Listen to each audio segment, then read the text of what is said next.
Mercedes-Benz ML zo'r holatdagisi bo'lsa, sotib olib minaman deyotganmiz, mana xuddi shunaqasi keldi. Sotuvimizda ML 350.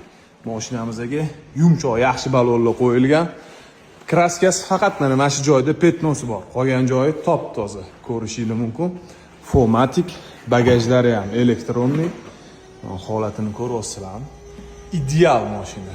Mazax haydaysizlar. 2008-yilda ishlab chiqarilgan. 2008-yildan beri mana shunaqa salonni saqlab qolish nima deb o'ylaysizlar? Nima qilish kerak uning uchun? Ko'ryapsizlarmi? Mana matli turibdi. Mashina yengida 221 000 kilometr yurgan, lekin bu mashina uchun mana qanaqa ishlangan bu mashinalar shuncha yursa ham svejiy bo'lib turibdi. Paytida 100 mingdan baland bo'lgan shu mashinalar. Ana endi minadigan payt keldi. Botir aka, mashinangizni sotganingizda, mashinam juda ham zo'r, o'zimga yoqadi deyotdingiz, xolasangiz o'zingizga qaytarib sotamiz. Mashinaning narxi $16 500. Kimni qiziqtirsa, telefon qilib aloqaga chiqsanglar baraka qilamiz.